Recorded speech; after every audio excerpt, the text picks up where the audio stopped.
Hey guys, Godi here from Server 73. So patch 2.9.0 has been announced and there's actually a fair bit going on in this one. Some of it's pretty straightforward, some of it's easy to skim past, but a few changes are going to matter more than they look once this patch is actually live. Let's talk about what's changing, how it's going to play in practice, and which parts are actually worth thinking about. And we kind of have to start with Throne of the Supreme because that's the big one. So Throne of the Supreme is coming back, and this is really the main reason this patch matters. If you've played Throne before, nothing here is going to shock you. The big change isn't how it plays, it's how it runs. It's now on a fixed 37-day cycle. You get 30 days of competition, then a 7-day break before the next one starts.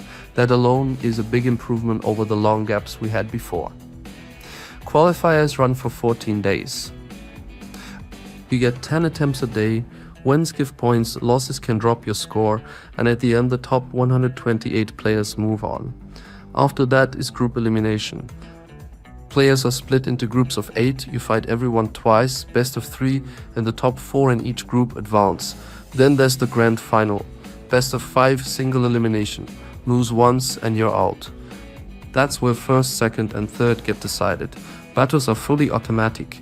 You use one 4-unit lineup for both attack and defense, and fights can't stall anymore because damage ramps up after 60 seconds. One thing worth noting, if your server changes season while Throne is running, nothing changes mid-event. You stay in the same region until that cycle ends. Overall, this isn't a reinvention, it's just a cleaner, more consistent version of Throne. If you already play it, it's better. If you don't, it's at least less annoying to keep up with. Next up is Zuma Tower. This replaces Primo Pinball and it's a very different kind of mode. There's no combat involved, it's basically a risk and reward climb. Each time you make an attempt, the outcome is random. You can move up 1 or 2 floors, stay where you are, or drop down 1 or 2 floors. It's all probability based. At any point you can stop and take your rewards. If you do, the run ends and you send back to floor 1. If you keep going, you're accepting whatever the next roll gives you. To enter, use an item called a Pearl of Finding. 1 pearl gives you 1 run. As for rewards, it's not just premium stuff. You can get standard resources like wood, stone, iron, wheat, and gold, alongside things like Stardust and Crimson Moonlight. There's also Castle Skin in the reward pool. Compared to Primo Pinball, the rewards are more in line with current progression instead of older filler items. There's no skill needed here, it's really just about knowing when to stop. Push too far and you risk losing ground. Cash out early and you reset, but at least you keep what you've earned. After that, there are a couple of smaller additions in this patch. The first is the Immortals Spirit Power Indicator. This adds a visible power value to Immortals, so it's easier to tell the difference between Immortals of the same rarity at a glance. It doesn't change how anything scales or works. It just makes relative investment more obvious without digging through menus. The second is limited time avatar frames. These work the same way as normal frames, except they come as items in your inventory and expire after a set amount of time once activated.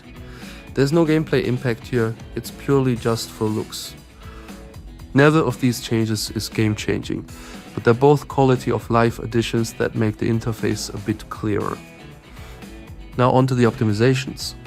This is the bulk of the patch, but it's mostly background changes. Alliance Supremacy matchmaking has been adjusted so alliances only match within the same season.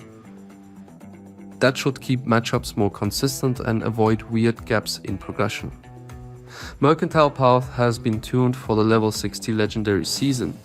Enemies hit harder, but rewards have been increased to match. Thea's Roulette has also been adjusted. Gold drops are higher, and there's a better chance at Holy and Shadow Dragon shots. Arena unlocks have changed as well. Instead of being tied to Lord level, extra teams now unlock based on server age.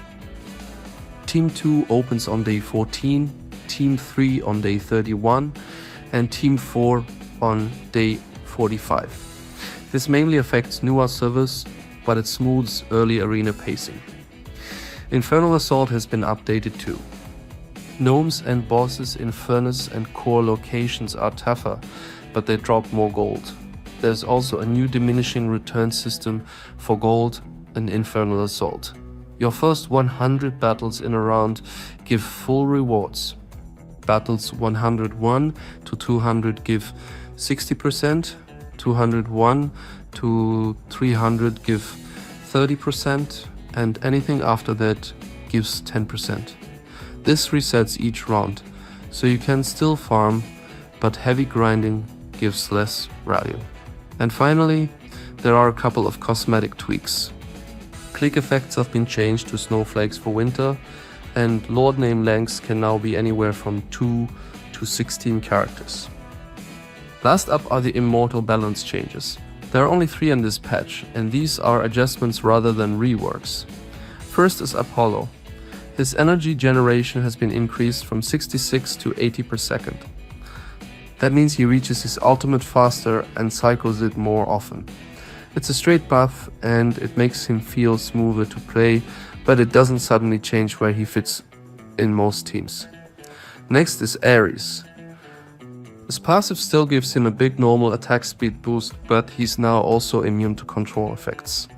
On top of that, his active skill, Battlefield Trample, has a much higher chance to apply Frighten.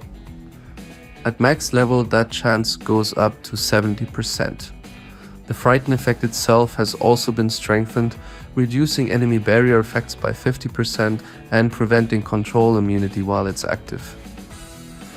Overall, this makes Ares more disruptive, especially into defensive setups. The last change is Ninetales.